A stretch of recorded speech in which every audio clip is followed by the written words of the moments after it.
దయచేసి మాట్లాడండి మేడం.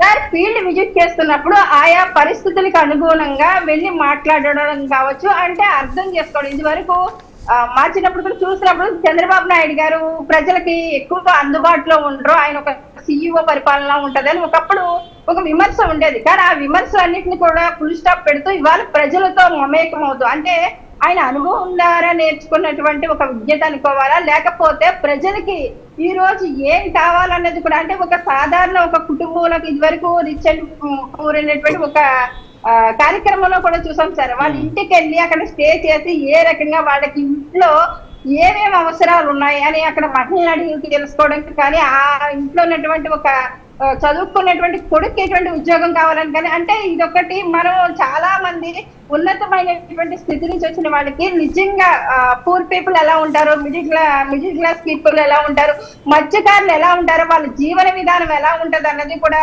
కొంతమందికి తెలియకపోయి ఉండొచ్చు కాక. కాకపోతే మా జనసేన పార్టీ అధినేత కూడా విజిట్ చేసినప్పుడు ఎక్కువగా చేసేటువంటిది, అంటే ఎక్కువగా అధికంగా ఉన్నటువంటి అత్యధికమైనటువంటి వ్యక్తులతోనో కానీ రిచ్ పీపుల్ తోనో ఎక్కువ మమేకం అవ్వడం కంటే కూడా సాధారణమైనటువంటి వ్యక్తులతో ఎక్కువ ఆయన ఇంటరాక్ట్ అవుతూ ఉంటారండి. ఒక బోట్ ఎక్కినప్పుడు కూడా మనం చూడదు.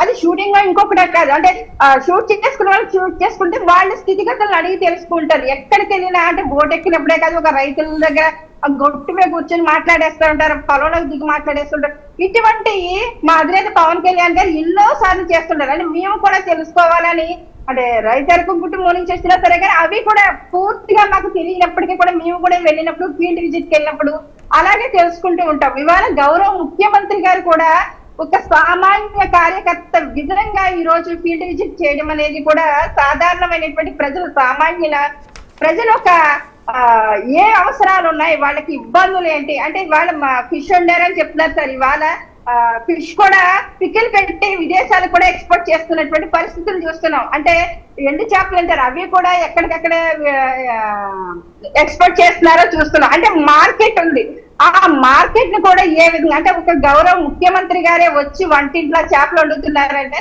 మిగతా వాళ్ళు కూడా దాని మీద ఉన్నటువంటి చిన్న చూపు, కానీ ఆ బిజినెస్ మీద ఉన్నటువంటి ఒక చిన్న చూపు ఉంటుంది కొంతమంది, ఏ బిజినెస్ మీద అన్నా సరే. అలాంటిది కూడా పోతుంది. అంటే ఒక మార్కెటింగ్ కూడా వీళ్ళకి చేసి ఏ రకంగా మత్స్యకారుల అభివృద్ధిలోకి తీసుకురావాలి, అంటే మనకి సహజ వనరుగా దొరికేటువంటి ఈ ఫిష్ ని కూడా వీళ్ళు మత్స్యకారుల జీవితాల్లో మార్పు చెందడానికి కూడా అవకాశం ఉంటుంది సార్. అంటే విమర్శలు చెయ్యాలంటే ఎన్నన్నా చెయ్యొచ్చు, కానీ దాంట్లో చేసినటువంటి మంచిని కూడా తీసుకోవాలి. అంటే మనకి ఆర్గానిక్ ఫార్మింగ్ ఉంది, అక్కడికి వెళ్ళినప్పుడు రైతులను అడుగుతున్నారు ఆర్గానిక్ ఫార్మింగ్ గురించి. ఇవాళ మార్కెట్ లో ఎంత డిమాండ్ ఉందో చూస్తూ ఉన్నాము. దానికి తగ్గట్టుగా రైతులను ప్రోత్సహించడం, అక్కడికి వెళ్ళినప్పుడు అక్కడికి వాళ్ళకి కావాల్సినటువంటి రాయితీలు ఏ విధంగా వస్తాయి, దాన్ని ఎలా ఉపయోగించుకోవాలి, ఇన్సూరెన్స్లు ఏ రకంగా పొలానికి చేయించుకోవాలి, ఇవి కూడా ఒక ముఖ్య